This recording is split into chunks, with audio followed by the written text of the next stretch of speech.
جاتا اپنے معصوم شیرخوار بچوں کو لے کر نہیں جاتا، آپ تو اپنی عورتوں کو بھی اور بچوں کو بھی لے کر گئے تھے، اس لیے کہ ان منافقین، ان آگے جا کر شیعہ جو پیدا ہوئے ہیں انہی لوگوں سے، ان لوگوں نے دعوت پر بلایا، خلافت پر بلایا، ساتھ دینے کے لیے بلایا۔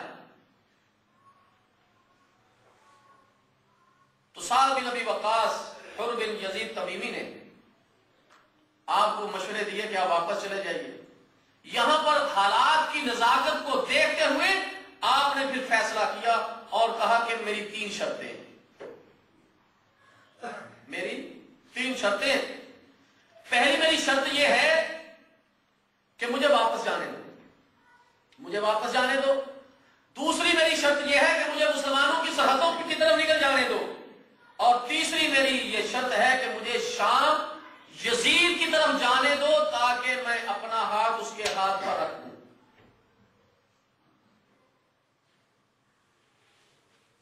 انہوں نے کہا کہ اچھا آپ اس طرح کریں، آپ یزید کی طرف پیغام بھیجیں اور ہم ابن زیاد کی طرف پیغام بھیجتے ہیں، پھر دیکھتے ہیں کہ کیا دونوں کی طرف سے پیغام آتا ہے، پھر فیصلہ کریں۔ سعد بن ابی وقاص رضی اللہ تعالیٰ عنہ نے پیغام بھیج دیا ابن زیاد کی طرف، حسین رضی اللہ تعالیٰ عنہ نے یزید کی طرف قاصد نہیں بھیجا۔ جب سعد بن ابی وقاص رضی اللہ تعالیٰ عنہ کا جو قاصد ہے وہ پہنچا کس کے پاس؟ ابن زیاد کے پاس، اور کہا کہ حسین رضی اللہ تعالیٰ عنہ نے 3 شرطیں رکھی ہیں۔ اس نے کہا بڑا اچھا ہے، حسین رضی اللہ تعالیٰ عنہ کو جو چیز منظور ہے ہمیں بھی وہ منظور ہے۔ حسین رضی اللہ تعالیٰ عنہ جس چیز سے خوش ہوتے ہیں ٹھیک ہے، لیکن اللہ تعالیٰ جل شانہ کی طرف سے تو کچھ اور ہی لکھا تھا۔ اسی ابن زیاد کے پاس ایک ملعون شخص بیٹھا تھا جس کا نام ہے شمر بن ذی الجوشن۔ جس طرح میں نے شروع میں کہا نا کہ حکومتوں کے اندر کچھ ایسے لوگ ہوتے ہیں جو حالات کو بناتے نہیں بلکہ بگاڑتے ہیں۔ ان کا مشن یہ ہوتا ہے کہ لڑائی جھگڑا فساد ہوتا رہے، سکون اور اطمینان نہ ہو۔ آج بھی دنیا میں یہ شیعہ فساد لڑائی جھگڑا چاہتے ہیں، دنیا میں امن نہیں چاہتے۔ یہ کربلا کے واقعہ کو لے کر دنیا کے اندر جب صحابہ پر تبرہ کریں گے، ان کو برا بھلا کہیں گے تو ان کے چاہنے والے خاموش بیٹھیں گے، وہ خاموش نہیں بیٹھ سکتے، پھر دنگا فساد ہوگا، لڑائی جھگڑے ہوں گے، اور پھر یہ کہیں گے کہ لو جی ہم نے تو کچھ بھی نہیں کہا، ہمیں بلا وجہ ہی مارا جاتا ہے۔ تمہیں بلا وجہ نہیں مارا جاتا، تمہارے کرتوتوں کی وجہ سے تمہیں مارا جاتا ہے۔ آج تم صحابہ کو برا بھلا کہنا چھوڑ دو، اسلام کے بارے میں جو تم نے اپنی کتابوں میں فضولیات لکھی ہیں وہ چھوڑ دو۔ کون ہے تمہارا دشمن؟ لیکن جب تم حد سے گزرتے ہو تو پھر اسلام کے چاہنے والے، قرآن کے چاہنے والے، محمد اور آل محمد کے چاہنے والے، صحابہ کے ساتھ محبت کرنے والے، پھر وہ صبر سے تو اس بدبخت ملعون نے جو ابن زیاد کا مقرب تھا، قریبی تھا، اس نے کہا نہیں یہ نہیں ہو سکتا کہ حسین رضی اللہ تعالیٰ واپس چلے جائیں، سرحدوں پر نکل جائیں، یزید کے پاس چلے جائیں، یہ نہیں ہو سکتا۔ حسین کو سب سے پہلے تمہارے پاس آنا پڑے گا، پہلے اس کو ہمارے دربار میں آنا پڑے گا، گرفتاری دینا پڑے گی، ہم فیصلہ کریں گے اس کے بارے میں۔ وہ کیسے فیصلہ اپنے آپ کر سکتا ہے؟ اب جب اس طرح کے الفاظ لیپا پوچھی کر کے کہے تو ابن زیاد جو پہلے کہہ رہا تھا ٹھیک ہے، اب وہ بھی تبدیل ہو گیا۔ اس نے کہا ہاں ٹھیک ہے، پہلے اس کو یہاں پر آنا چاہیے، ہم فیصلہ کریں گے۔ تو اس نے اسی ملعون کو، شمر بن ذی الجوشن کو کہا کہ جاؤ، جا کر دیکھو، اگر سعد بن ابی وقاص رضی اللہ تعالیٰ اگر ان کو گرفتار کر کے میرے پاس لائے اور وہ گرفتاری دے دے تو ٹھیک ہے، لیکن اگر وہ گرفتار نہ کریں تو تم اس لشکر کے سردار ہو، تم پکڑ کے لے آؤ۔ اب یہ پہنچا، اور سعد بن ابی وقاص رضی اللہ تعالیٰ عنہ تو ایسے نہیں نا کہ سیدنا حسین رضی اللہ تعالیٰ عنہ کو تکلیف دیں. اب اس بدبخت نے دیکھا کہ وہ گرفتار نہیں کر رہے، نہ وہ گرفتاری دے رہے ہیں، تو انہوں نے، اس نے، بدبخت نے جو ہے وہ چڑھائی شروع کی. اب سیدنا حسین رضی اللہ تعالیٰ عنہ نے جب دیکھا، اس نے جا کر کہا کہ گرفتاری دیجئے. حسین رضی اللہ تعالیٰ عنہ نے کہا کہ میں تو گرفتاری نہیں دیتا، ابن زیاد کے پاس چلے، وہ فیصلہ کرے گا. نہیں، میں تو نہیں جاتا. اس نے کہا ٹھیک ہے، پھر دو ہی فیصلے ہیں، گرفتاری دیجئے یا پھر لڑائی کے لیے تیار ہو جائیے. 9 تاریخ تھی، جمعرات کا دن تھا. 9 تاریخ تھی. آپ نے کہا کہ نماز پڑھے. آپ نے اپنے ساتھیوں کو ظہر اور عصر کی نماز پڑھائی. جو ادھر سے لشکری تھے وہ بھی تھے وہاں پر، ظاہر مسلمان تھے اس وقت. باقی جو تلواریں ہیں جس کے ساتھ ان کی ہوئی، تو حسین رضی اللہ تعالیٰ نے کہا کہ تمہارا امام تم سے، ہمارا امام ہم سے. انہوں نے کہا نہیں، ہم تمام لوگ آپ کے پیچھے نماز پڑھیں گے.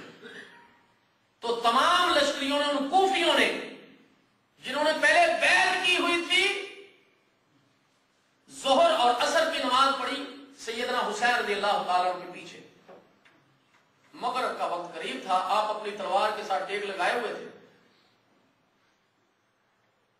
تو لشکر آگے بڑھنے شروع ہوئے. حسین رضی اللہ تعالیٰ نے ساتھیوں سے پوچھا یہ کیا ہے؟ ساتھیوں نے کہا کہ فوجیں آگے بڑھ رہی ہیں. فرمایا پوچھو کیا ہے. جب ان سے پوچھا گیا، اور پوچھنے کے لیے ایک جلیل القدر صحابی آگے گئے، ان سے پوچھا کہ ہاں کیا ہے. تو انہوں نے، اس نے آگے سے کیا جواب دیا؟ ہمارا بس ایک ہی فیصلہ ہے، گرفتاری دیں یا لڑائی کے لیے تیار ہو جائیں. سیدنا حسین رضی اللہ تعالیٰ نے کہا کہ مجھے رات کے لیے مہلت دو، میں اپنے رب کے لیے نماز پڑھنا چاہتا ہوں. ساری رات آپ نے، آپ کے ساتھیوں نے اپنے رب سے مناجات، توبہ، استغفار کی، اللہ کے لیے نماز پڑھی. صبح ہوتے ہی 10 تاریخ کو ان لوگوں نے سیدنا حسین رضی اللہ تعالیٰ عنہ اور آپ کے رفقا پر حملہ کر دیا. اس سے پہلے جب وہ ساری کی ساری فوجیں تیار تھیں، 4000 اور 1000 کا لشکر، تو سیدنا حسین رضی اللہ تعالیٰ عنہ نے ان کو خطبہ دیا اور اس میں یہ کہا کہ تم اپنے گریبانوں میں جھانکتے نہیں کہ میں کون ہوں، میرے بارے میں تم اللہ سے ڈرتے نہیں کہ میں کون ہوں. میں اللہ کے رسول صلی اللہ علیہ وسلم کی صاحبزادی کا بیٹا ہوں، اور اس وقت روئے زمین پر کسی بھی نبی کی بیٹی کا بیٹا موجود نہیں. اور کیا تم نے اپنے نبی کی زبان سے یہ سنا نہیں کہ میرے یہ بیٹے حسن و حسین جنت کے نوجوانوں کے سردار ہیں؟ اس کے باوجود بھی کہ میرا ایک مقام ہے، میرا ایک احترام ہے، اور تم لوگوں نے مجھے بلایا ہے، پھر بھی تم میرے خلاف لڑائی لڑنا چاہتے ہو، میرے خلاف تلواریں اڑانا چاہتے ہو، مجھے قتل کرنا چاہتے ہو. آپ کا یہ خطبہ سن کر کچھ لوگ کانپ گئے. حر بن یزید تمیمی، جو 1000 کے لشکر کا امیر بنا کر بھیجا گیا تھا، وہ اپنا لشکر چھوڑ کر حسین رضی اللہ تعالیٰ عنہ کے ساتھ مل گیا. اور اس کے ساتھ اور بھی 30 لوگوں کا ایک جتھا حسین رضی اللہ تعالیٰ عنہ کے ساتھ مل گیا. لوگوں نے کہا تمہیں کیا ہو گیا؟ تم تو لشکر کے امیر تھے. انہوں نے کہا کہ میں اپنے آپ کو جنت اور جہنم کے درمیان میں دیکھ رہا ہوں، اور میں یہ نہیں چاہتا کہ میں جہنم میں جاؤں، میں تو جنت میں جانا چاہتا ہوں، چاہے میرے ٹکڑے ٹکڑے ہی کر دیے جائیں. تو بہرحال یہ 30 لوگوں کا مجمع سیدنا حسین رضی اللہ تعالیٰ عنہ کے ساتھ ملا. صبح ہوئی، 10 تاریخ ہے، محرم کا مہینہ، 10 محرم ہے. صبح انہوں نے حملہ کیا. اب ایک طرف 5000 اور ایک طرف ٹوٹل 72 لوگ تھے، بچے بھی، عورتیں بھی، مریض بھی، حسین رضی اللہ تعالیٰ عنہ بھی، 72 لوگوں کا مجمع. مختصر سی جماعت جو لڑنے کے لیے نہیں گئے، ایک ایک کر کے حسین رضی اللہ تعالی عنہ کے سامنے آتے رہے، شہید ہوتے رہے، حتیٰ کہ شام ہونے سے پہلے پہلے یہ کوئی لڑائی تھی؟ یہ کوئی لڑائی تھی؟ 5000 کہاں اور مختصر سے لوگ کہاں، یہ کوئی لڑائی تھوڑی تھی، یہ تو ظلم اور بربریت تھی۔ تو بہرحال تمام کے تمام نوجوان شہید ہو گئے، بچے شہید ہو گئے، حسین رضی اللہ تعالیٰ عنہ اکیلے شخصیت تلوار پکڑے ہوئے گھوم رہے ہیں، کوئی ظالم آگے نہیں بڑھتا، ڈر رہے ہیں۔ کس کی جرت ہے کہ حسین رضی اللہ تعالیٰ عنہ پر تلوار اٹھائے؟ نواسہ رسول، جنتی نوجوانوں کے سردار، کون اپنے آپ کو جہنم میں ڈھکانا چاہتا ہے؟ اب جب دیکھا اس نے ذیلجوشن نے کہ کوئی بھی آگے نہیں بڑھ رہا، اس نے للکار کا کہا پکڑو اس کو، قتل کر دو۔ اب لوگ بڑے، کون سے لوگ؟ وہی جنہوں نے خطوط لکھے ہیں، جن کی تلواریں پہلے امام حسین کے ساتھ تھی، اب ابن زیاد کے فوج کے ساتھ ہیں، جن کی محبتیں پہلے کدھر تھی اب کدھر ہیں۔ اللہ اکبر۔ حسین رضی اللہ تعالیٰ پر حملہ ہوا، آپ نے بھی لڑائی کی، کئیوں کے سر اتارے، کئیوں کو زخمی کیا۔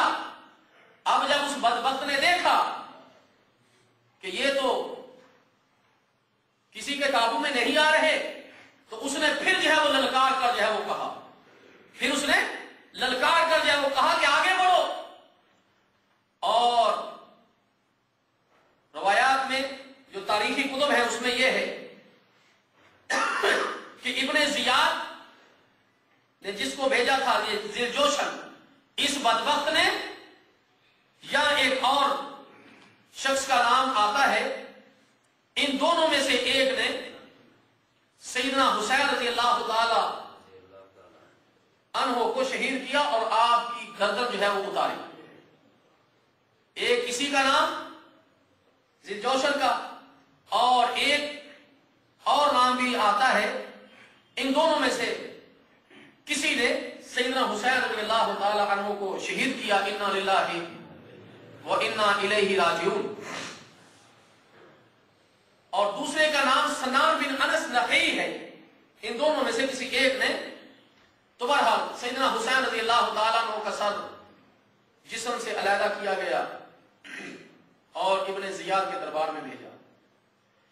ابن زیاد نے سیدنا حسین رضی اللہ تعالیٰ عنہ کے ہونٹوں پر چھڑی ماری۔ وہاں پر انس بن مالک رضی اللہ تعالیٰ عنہ بیٹھے ہوئے تھے، غصے سے کھڑے ہو گئے اور کہا کہ اللہ کی قسم، خرابی ہو تیری، بربادی ہو تیری، تو کیا کر رہا ہے؟ میں نے تو ان ہونٹوں پر نبی کو چومتے ہوئے دیکھا ہے، میں نے ان ہونٹوں کو نبی صلی اللہ علیہ وسلم کو چومتے ہوئے دیکھا ہے۔ طبرانی میں سند صحیح کے ساتھ امام ابراہیم نخعی کہتے ہیں کہ اگر ان لوگوں میں میں ہوتا جنہوں نے حسین رضی اللہ تعالیٰ عنہ کو شہید کیا ہے اور میں جنت میں بھی چلا جاتا، تو وہاں پر میں محمد عربی صلی اللہ علیہ وسلم کا شرم کے مارے سامنا نہ کر پاتا۔ ان لوگوں نے حسین رضی اللہ تعالیٰ عنہ کو شہید کیا۔ حسین رضی اللہ تعالیٰ عنہ کے ساتھ جو لوگ شہید ہوئے ہیں ان کے اسماء گرامی میں آپ کے سامنے رکھتا ہوں۔ سب سے پہلے سیدنا علی رضی اللہ تعالیٰ عنہ کی اولاد میں سے، یعنی آپ کے جو صاحبزادے ہیں ان میں پہلے سیدنا حسین رضی اللہ تعالیٰ عنہ شہید ہوئے، یعنی آپ کی اولاد میں سے، اور سیدنا جعفر رضی اللہ تعالیٰ عنہ، سیدنا عباس رضی اللہ تعالیٰ عنہ، سیدنا ابو بکر رضی اللہ تعالیٰ عنہ، سیدنا محمد اور سیدنا عثمان صلوات اللہ علیہ ورحمہ، یہ علی رضی اللہ تعالیٰ عنہ کی اولاد میں سے، یعنی اولاد ہیں، بیٹے ہیں جو شہید ہوئے۔ اب ان میں ابو بکر کا نام بھی ہے، عثمان کا نام بھی ہے۔ آج یہ شیعہ کہتے ہیں کہ علی رضی اللہ تعالیٰ عنہ کی لڑائی تھی ابو بکر کے ساتھ، عثمان کے ساتھ، ارے جن کے ساتھ لڑائی ہوتی ہے ان کے نام اپنے بچوں کے ناموں پر نہیں رکھے جاتے، وہ تو آپس میں محبت کرنے والے تھے، پیار کرنے والے تھے، ایک دوسرے کا ساتھ دینے والے تھے، اور تم کہتے ہو کہ وہ آپس میں کیا کرنے والے تھے؟ ایک دوسرے سے نفرت کرتے تھے، لڑنے والے تھے؟ نہیں، وہ آپس میں ایک دوسرے سے محبت کرتے تھے۔ اور سیدنا حسین رضی اللہ تعالیٰ عنہ کی اولاد میں سے سیدنا علی اصغر، علی اکبر، سیدنا عبداللہ، جبکہ امام زین العابدین جن کو علی اصغر بھی کہا جاتا ہے وہ سلامت رہے اس لیے کہ وہ بیمار تھے، عورتوں کے پاس خیمے میں تھے۔ سیدنا حسن بن علی رضی اللہ تعالیٰ عنہ کی اولاد میں سے سیدنا عبداللہ، سیدنا قاسم، سیدنا ابو بکر صلوات اللہ علیہ رحمہ شہید ہوئے۔ سیدنا عقیل رضی اللہ تعالیٰ عنہ کی اولاد میں سے عقیل بن ابی طالب رضی اللہ عنہ کی اولاد میں سے سیدنا جعفر، سیدنا عبداللہ، سیدنا عبد الرحمن، سیدنا مسلم، سیدنا عبداللہ بن مسلم صلوات اللہ علیہ رحمہ شہید ہوئے۔ سیدنا عبداللہ بن جعفر بن ابی طالب رضی اللہ تعالیٰ عنہ کی اولاد میں سے سیدنا عون، سیدنا محمد رضوان اللہ علیہم اجمعین شہید ہوئے۔ آل رسول کے ساتھ تعلق رکھنے والے یہ ٹوٹل 18 افراد جو ہے وہ شہید ہوئے، جی 18 آدمی۔ آپ شہید ہونے والوں میں ابو بکر کا نام بھی سنیں گے، عثمان کا نام بھی سنیں گے، لیکن آج تک کسی شیعہ کی کتب میں اور ان کی تقریروں میں یہ نام آپ نہیں پائیں گے۔ صرف دشمنی کی وجہ سے وہ ان کا نام نہیں لیتے، لیکن یہ وہ لوگ ہیں جنہوں نے سیدنا حسین رضی اللہ تعالیٰ عنہ کے سامنے جام شہادت نوش کیا ہے، لیکن عداوت اور دشمنی کی وجہ سے یہ شیعہ ان حضرات کے نام نہیں لیتے۔ اور اس کے بعد یہ ان کی خیانت ہے، اللہ تعالیٰ جل شانہ نے بھی پھر بدلہ لیا۔ انہی میں سے ایک آدمی پیدا ہوا، انہی لوگوں میں وہ آدمی تھا جس نے بیعت کی تھی مسلم بن عقیل رضی اللہ تعالیٰ عنہ کے ہاتھ پر حسین رضی اللہ تعالیٰ عنہ کے لیے۔ بعد میں اسی شخص نے جو لڑنے گیا تھا اس بیعت کو توڑا تھا، لڑنے گیا تھا حسین رضی اللہ تعالیٰ عنہ کے ساتھ، اسی شخص کے ہاتھوں سے پھر ابن زیاد کا سر قلم ہوا، جی ذیلجوشن کا سر قلم ہوا۔ ان بدبختوں کے سروں کو اتارا گیا، مسجد میں رکھا گیا، لوگ دیکھ رہے کرے آ گیا، دیکھا تو ایک سانپ آیا، اور وہ سانپ جو سر کٹے پڑے تھے ان کے درمیان سے ہوتا ہوا گیا اور ابن زیاد کے منہ میں گھسا جاتا۔ جس طرح اس نے حسین رضی اللہ تعالیٰ عنہ کے ہونٹوں پر چھڑی ماری تھی، منہ میں داخل کی تھی، سانپ اسی طرح داخل ہوا، نکلا۔ پھر دوبارہ لوگوں نے کہا وہ آ گیا، پھر ایک سانپ آیا اور اس نے آ کر اسی طرح کیا۔ اللہ نے سزا دی ان لوگوں کو، بدلہ لیا اپنے پیارے نبی صلی اللہ علیہ وسلم کے نواسے کا۔ اور اس کے بعد ان میں سے پھر ایک آدمی، پھر جب یہ قتل ہو گئے نا تو ان کا نام پتا کیا پڑا اس جماعت کا جنہوں نے ان کو قتل کیا؟ توابین۔ کیا نام پڑا؟ توابین، توبہ کرنے والے۔ یہ سیاسی شیعہ تھے، یہ کیا تھے؟ یہ تھے سیاسی شیعہ، توابین، توبہ کرنے والے۔ آج بھی ان شیعوں کے بڑوں سے پوچھو، ان کی کتابوں میں درج ہے، سوال کیا جاتا پیٹتے کیوں ہو، گریبان کو چاٹ کیوں کرتے ہو؟ کہتے ہو جی ہمارے بڑوں نے جو جرم کیا تھا نا ہم اسے توبہ کرتے۔ وہ تھے سیاسی شیعہ۔ اس کے بعد پھر آگے سے یہ اصلی شیعہ پھر شروع ہوئے، اور اس کے بعد یہ جو کہا جاتا ہے کہ سیدنا حسین رضی اللہ تعالی عنہ کی سر مبارک یزید کے دربار میں گیا، یہ بالکل غلط ہے۔ علماء سلف کی کسی کتاب سے آپ یہ نہیں پائیں گے کہ یزید کے پاس اس کے دربار میں سیدنا حسین رضی اللہ تعالیٰ عنہ کا سر بھیجا گیا یا آپ کی عورتوں کو قیدی بنا کر بھیجا گیا، سوائے شیعہ کی کتب کے، شیعہ کی تقریروں سے، اور کسی جگہ بھی آپ یہ الفاظ نہیں پائیں گے۔ بلکہ جب یزید کو اس کی خبر ملی کہ سیدنا حسین رضی اللہ تعالیٰ عنہ کو شہید کر دیا گیا تو اس کے گھر سے آہو بکا کی آوازیں آئیں، رونے کی آوازیں آئیں. اس نے آپ کی مستورات کو بلایا، انعام و اکرام دیا، احترام کیا، عزت کے ساتھ احترام کے ساتھ ان کو مکہ روانہ کیا. اور روایات میں یہ بھی آتا ہے کہ اپنے گھرانے کی عورتوں کو ساتھ بھیجا کہ مکے تک ان کے ساتھ جاؤ. اور جس طرح میں نے یہ کہا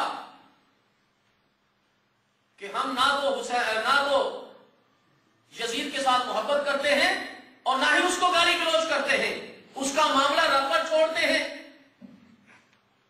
لیکن اتنی بات ہے، یزید کی میں سائڈ نہیں لے رہا، میں صرف حق کی بات کر رہا ہوں کہ یزید پوری دنیا کی کتابیں، میں اہل سنت کو کہہ رہا ہوں اور خاص کر بریلویوں کو میں کہتا ہوں،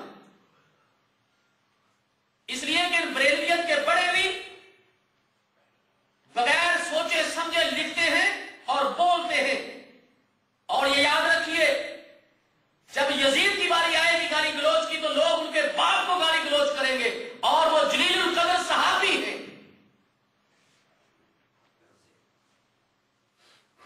ایک روایت میں ہے کہ اللہ کے رسول صلی اللہ علیہ وسلم نے فرمایا، جو معاویہ کو گالی دیتا ہے قیامت کے روز اس کے گلے میں آگ کا توق ہوگا. اور شیعہ بھی اور کچھ بریلوی بھی امیر معاویہ رضی اللہ تعالیٰ عنہ کو گالی دیتے ہیں. اور آج انہوں نے پیٹنا شروع کر دیا، رونا شروع کر دیا. قتل حسین کے وقت یہ غمخوار کہاں تھے؟ قتل حسین کے وقت یہ غمخوار کہاں تھے؟ یہ ماتمی جلوسوں کے فنکار کہاں تھے؟ سر جب چڑھا حسین کا نیزوں کے شور پہ، یہ نام کے سید، یہ عزادار کہاں تھے؟ کیوں اب کے ساتھ لائے ہو تم ہاتھوں میں ہتھیار؟ کیوں اب کے ساتھ لائے ہو تم ہاتھوں میں ہتھیار؟ اس وقت یہ نیزے، یہ تلواریں کہاں تھے؟ روپوش جب ہوئے تھے زمانے کے ایک امام تو نظریہ امامت کے یہ سالار کہاں تھے؟ منکر یزیدیوں نے دیا کھل کے جب فریب، مجلس میں رونے والے یہ اداکار کہاں تھے؟ آج تم روتے ہو، آج تم چیختے ہو اور صحابہ کو تم برا بھلا کہتے ہو. آج اگر اس کربلا کے واقعہ سے یزید کا نام نکال دیا جائے، ان کا پورے کا پورا ڈرامہ، پوری کی پوری فلم فلاپ ہو کر رہ جائے گی. یزید کا نام لے کر معاویہ کو برا بھلا کہتے ہیں، اس کے بعد پھر ابو بکر، عمر، عثمان کو برا بھلا کہتے ہیں، اور پھر باقی صحابہ پر لعن طعن کرتے ہیں. صرف ایک واقعہ کو سامنے رکھ کر، ایک واقعہ کو بیس بنا کر یہ آگے پورے کے پورے صحابہ کو برا بھلا کہہ دیتے ہیں. صدیق و فاروق کا انکار جو سر عام کرتے ہیں، صدیق و فاروق کا انکار جو سر عام کرتے ہیں، نہ دنیا میں سکون نہ قبر میں آرام کرتے ہیں. واہ انتقام رب کی شان تو دیکھو، واہ انتقام رب کی شان تو دیکھو. خود کو پیٹنے کا خود اہتمام کرتے ہیں، خود کو پیٹنے کا خود اہتمام کرتے ہیں. خود کو مارنے کا عذاب نمرود کو تھا، خود کو مارنے کا عذاب نمرود کو تھا. منکرین صحابہ سنت نمرود کا التزام کرتے ہیں اور ہم یہ بات سرعام کرتے ہیں. ہم یہ بات سرعام کرتے ہیں کہ جو صدیق و فاروق کو گالی دیتا ہے وہ نہ زمین پر سکون سے رہ سکتا ہے، نہ قبر میں سکون کے ساتھ رہ سکتا ہے. اور رب نے یہ سزا ان کی قسمت میں لکھی ہے. ارے چور کا ہاتھ کاٹو، بس ختم معاملہ. کسی نے قتل کیا، گردن اتارو، معاملہ ختم. یہ نہیں کہ ہر سال اس کی گردن اتاری جاتی ہے. جی، چوری کرنے کا ہاتھ، کرنے والے کا ہاتھ ایک مرتبہ کاٹا جاتا ہے. یہ تو نہیں کہ ہر سال ہی بلاؤ اس کا ہاتھ کاٹو. جی، لیکن ان کا اتنا بڑا جرم ہے کہ ہر سال رب ان کو سزا دیتا ہے. ہر سال سزا دیتا ہے. تیاری کرو، اگلے سال پھر میدان میں آنا ہے. جی، اگلے سال پھر میدان میں آنا ہے. اور اللہ ہدایت دے مسلمانوں کو کہ جو ان کے شانہ بشانہ چلتے ہیں، انہوں نے رب کعبہ کی قسم ہے یہ کافر ہیں، اور یہ ایسے لوگ ہیں جنہوں نے مسلمانیت کا لبادہ اوڑھ کر مسلمانوں کو نقصان پہنچا رہے ہیں۔ یہود و نصارہ اتنا اسلام کو نقصان نہیں پہنچا رہے جتنا یہ شیعہ پہنچا رہے ہیں، اس لیے وہ تو کافر ہیں، وہ اپنے آپ کو مسلمان نہیں کہتے، لیکن یہ کافر ہیں، لیکن اپنے آپ کو مسلمان کہہ کے مسلمانوں کی صفوں میں گھس کر مسلمانوں کو نقصان پہنچا رہے ہیں، اور بریلوی لوگ ان کا ساتھ دے رہے ہیں۔ ارے 10 محرم کا روزہ رکھنا سنت ہے، میرے نبی کی پیاری سنت ہے، آپ نے حکم دیا ہے کہ 10 تاریخ کا روزہ رکھو، اور یہ 10 تاریخ کو سبیلے لگاتے ہیں، بریلوی ان کا ساتھ دیتے ہیں۔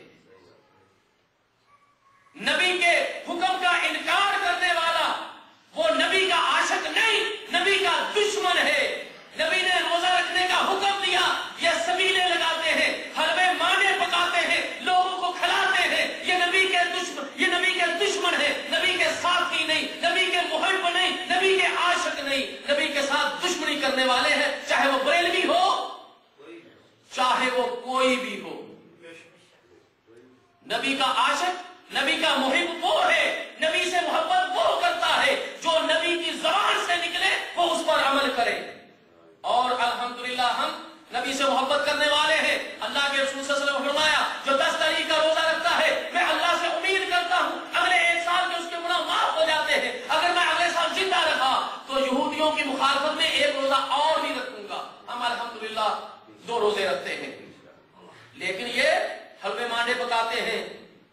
ارے تمہیں خوشی کس بات کی چڑھی ہوئی ہے؟ کس بات کی خوشی تمہیں چڑھی ہوئی ہے؟